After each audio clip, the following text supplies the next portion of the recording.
It's 3:21 a.m. I'm recording this still at my friend's apartment, and I've been writing for the past hour or so. And I've come to this realization, which is that vulnerability is not merely an act of showing negative emotion, showing your sad side, your deepest inner experience. Vulnerability is about truth and honesty. And sometimes that means addressing the elephant in the room. Sometimes that means saying the harsh truth, even if it's not what someone wants to hear. Vulnerability isn't always about you. I used to think that being vulnerable was showing and giving full insight into what's going on in here and here. But oftentimes the most vulnerable thing you can do is to make clear to someone what the situation is. And this is very vague, so I'll give you an example. Last summer, when I was doing door-to-door sales, I was knocking doors, going literally to neighborhoods and talking to every single person in the neighborhood that would answer their door. And this was one of the hardest jobs I've ever done. Not only because we're out here in 100-degree southern heat. I was in Florida and Georgia. But I was only getting paid on commission, meaning I wasn't getting paid hourly. I wasn't getting paid to be there. I was getting paid to perform. And when I was really going through it, when I was underperforming, there was this sense that everything was so high pressure.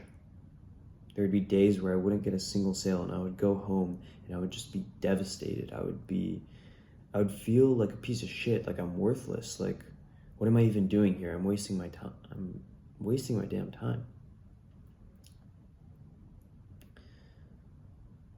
And that energy, that self-doubt, that neediness, it would bleed into my customer conversations. It would bleed into the next day.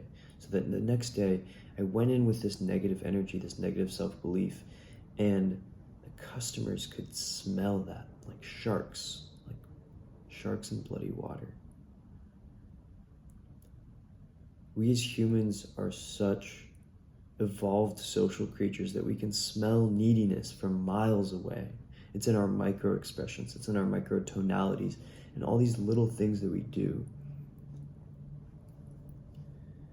And what I found that really flipped a 180 on this, especially on the days when I was really struggling and really had a complete lack of groundedness and self-trust. And the customers weren't trusting me as a result. The prospects I was talking to, they didn't trust me because it felt like I was hiding something. It felt like I was pressuring them, but I also was just there was something that I was keeping from them, and it puts up this wall, right? And what I was hiding was the very obvious fact that I'm trying to sell this person. And I was almost denying it to myself. I was denying that what I want is for this person to buy my product. Yet at the same time, I'm straining so hard trying to achieve that outcome. And it's contradictory because we lie to ourselves, we lie to the customer, we act like there isn't an outcome that we want. And it never goes anywhere. And I found that when I took the initiative in these moments where I felt like the customer was losing trust for me, that there was real potential for a sale, but there was just some friction that I couldn't overcome. And I knew it was a trust thing. I would address the elephant in the room. My vulnerability came through not in me sharing that I was having a bad day, or that I really needed this sale, or that I was really sad and depressed and down about my performance, because they don't care about that. You know, that might be okay to share once in a while, if it's your truth. But what the truly vulnerable thing to do, because that was obvious, that was evident, that didn't feel like the thing that needed to be addressed. The thing that needed to be addressed was, hey, at the end of the day, I would love if you signed up with me. I genuinely think that's in my best interest and your best interest, and that's why I'm talking to you here today. I believe in my product, and I believe that it can help you, and I'm still at your doorstep. I'm still in this conversation with you not because I care so much about the short-term benefit, and I won't deny that I do care about it, but I have conviction in this product. And the important part is not denying that I do care about it. I'm not going to sit here and pretend like I'm selling you on this product out of the pure kindness of my heart. I'm not going to pretend that if this job was unpaid that I'd still be here going on about how great our pest control is. I obviously have some upside. I want to acknowledge that. I get paid if you work with us. But that's just a fraction of the bigger picture. And then I go on to continue my pitch, talk about how great this product is, talk about our service, talk about the standard sales pitch that I would go about. But now that I've cleared the air, I've made it obvious what I'm here for, and I'm not denying that. I'm not hiding what I want. And this is a lesson that bleeds over into all other aspects of life. If you can do this in your relationships, if you can identify clearly what it is that you want and make that evident, even if that's not necessarily what the other person wants initially, I think the best relationships are the ones that are able to work either a compromise or convergence of your goals, aligning your desires, aligning your directions, aligning your values.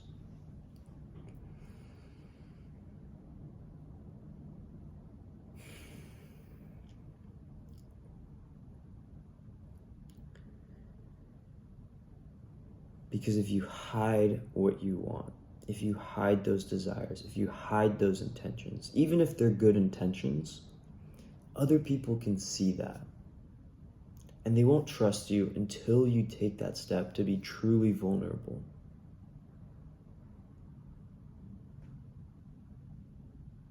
And so vulnerability isn't just about transparency. And it isn't even just about truth.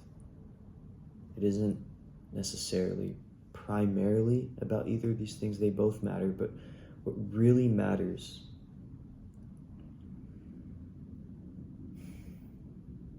is that to be vulnerable, you have to know what you want, and you have to be able to share that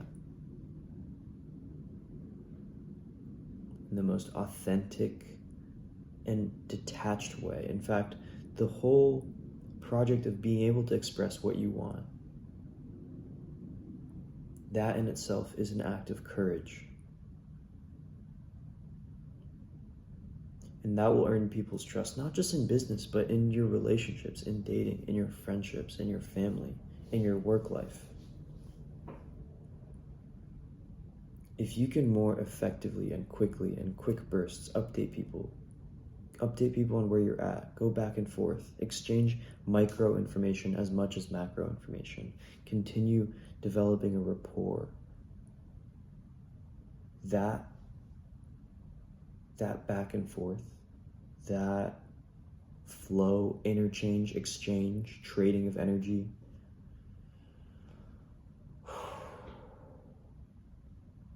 that's powerful. And it'll transform all your relationships, business, personal, or otherwise.